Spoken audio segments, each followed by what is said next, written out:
कहानी की शुरुआत में हमें एक लड़की दिखाई जाती है जिसका नाम नैन्सी होता है। वह एक बीच पर आती है जहां उसकी मोम अक्सर उसे लाया करती थी। बीच पर पहुंचने के बाद नैन्सी को दो लोग दिखाई देते हैं जो वहां सर्फिंग कर रहे होते हैं। फिर नैन्सी भी अपना सर्फबोर्ड लेकर सर्फिंग करने चली जाती है और अपने बारे में बताती है कि मैं अमेरिका से हूँ। नैन्सी पूछती है कि समुद्र में कोई ऐसी चीज है जिसे मुझे जानना चाहिए। तभी वे लड़के बताते हैं कि समुद्र में दो ऐसी चट्टानें हैं जो पानी का लेवल बढ़ने से डूब जाती हैं। अब वे तीनों लहरों के आने पर सर्फिंग करने लगते हैं। थोड़ी देर बाद नैन्सी अपनी बहन और पिता से बात करने के लिए पानी से बाहर आ जाती है। यहाँ पर हमें पता चलता है कि नैन्सी की मॉम मर चुकी है जिसकी वजह से उसकी पढ़ाई अधूरी छूट गई थी। फिर नैन्सी अपना सर्फबोर्ड लेकर वापस सर्फिंग करने चली जाती है। तभी वहां पर कुछ डॉल्फिन्स आकर पानी से बाहर कूदने लगती हैं जिसे देखकर नैन्सी को बहुत अच्छा लगता है और वो उनका पीछा करने लगती है। तभी नैन्सी को एक व्हेल मरी हुई दिखाई देती है। वह इसको इग्नोर कर वापस अपनी सर्फिंग करने लगती है। तभी नैन्सी के सर्फबोर्ड से एक शार्क टकरा जाती है जिसकी वजह से वह नीचे गिर जाती है। जब वो वापस बोर्ड पर चढ़ती है तभी शार्क उस पर हमला कर देती है। नैन्सी खुद को बचाने के लिए उस मरी हुई व्हेल मछली के ऊपर चढ़ जाती है। अब नैन्सी बहुत ज्यादा जख्मी हो चुकी थी क्योंकि शार्क ने उसकी टांग को पूरी तरह से जख्मी कर दिया था।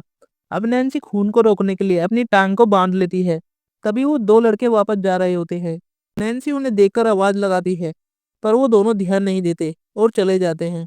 हम देखते हैं कि शार्क उस व्हेल पर हमला करने लगती है ताकि नैन्सी नीचे गिर जाए तो वो उस पर हमला कर उसे मार दे।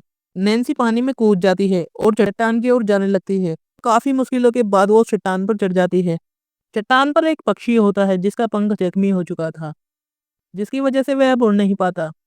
नैन्सी अपने कान की बालियां निकालती है और अपने जख्मों को पूरी तरह से सील देती है ताकि उसका खून ज्यादा ना बह जाए। अब रात हो जाती है और नैन्सी को अपनी सर्फबोर्ड दिखाई देती है। नैन्सी उसे लेने के लिए आगे बढ़ती है तभी शार्क आकर उस पर हमला कर देती है और नैन्सी वापस अपनी चट्टान पर चढ़ जाती है। फिर कुछ देर बाद सुबह हो जाती है और नैन्सी को एक आदमी दिखाई देता है। नैन्सी उससे मदद मांगती है लेकिन वह उसकी मदद नहीं करता और वो नैन्सी का फोन रख लेता है। अब उस आदमी को नैन्सी का सर्फबोर्ड दिखाई देता है।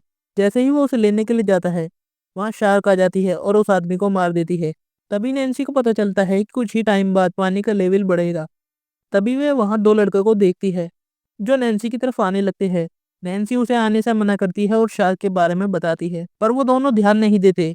तभी शार्क आकर एक को मार देती है। दूसरा लड़का नैन्सी की तरफ भागने लगता है पर शार्क उसे भी मार देती है।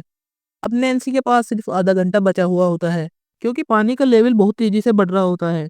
तभी नैन्सी की नजर एक हेलमेट पर पड़ती है। वो उस हेलमेट को लेने के लिए जैसे ही चट्टान से नीचे उतरती है शार्क उस पर हमला करने लगती है और वो शार्क पत्थरों के बीच की झाड़ियों में फंस जाती है जिसकी वजह से नैन्सी को थोड़ा टाइम मिल जाता है और वो उस हेलमेट को लेकर वापस पत्थर पर चढ़ जाती है।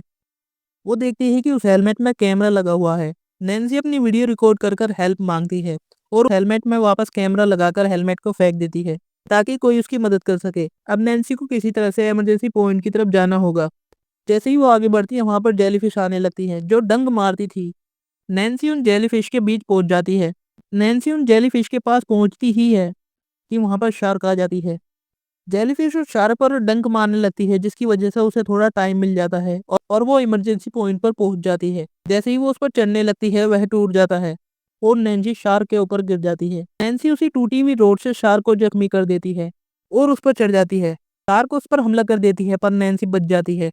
फिर नैन्सी को एक शिप दिखाई देता है। नैन्सी शिप का ध्यान अपनी तरफ करने के लिए फायर गन चलाती है मगर कोई फायदा नहीं होता। फिर शार्क नैन्सी पर लगातार हमला करने लगती है। तभी नैन्सी देखती है कि शार्क के आसपास उस मरी हुई व्हेल मछली के अंदर का तेल दिखाई देता है और जब शार्क उसके अंदर जाती है तो नैन्सी फायर गन से फायर करती है जिसकी वजह से उस तेल में आग लग जाती है और शार्क भी जलने लगती है। मगर वह पानी में जाकर आग बुझा लेती है और अब शार्क बहुत ज्यादा गुस्से में आ जाती है और वो अपने दांतों से हमला करने लगती है। यहाँ तक कि उस इमरजेंसी पॉइंट को तोड़ने लगती है जिसकी वजह से नैन्सी पानी में गिर जाती है और इमरजेंसी पॉइंट के बीच में फंसने की वजह से बच जाती है। फिर नैन्सी देखती है कि इमरजेंसी पॉइंट जिस चेन में बंधा हुआ है वह उससे शार्क के दांतों में कांटा फंसाकर नीचे भेज देती है क्योंकि वह काफी भारी होता है। नैन्सी रोड की तरफ जाने लगती है और शार्क भी उसका पीछा करने लगती है पर जैसे ही नैन्सी मजबूत रोड के पास पहुंच जाती है तो वह दिशा बदल देती है और शार्क मर जाती है। हम देखते हैं कि नैन्सी किनारे पर पहुंच जाती है और बच जाती है। इसी के साथ ये मूवी यहीं खत्म हो जाती है। आई होप आपको ये वीडियो अच्छी लगी होगी।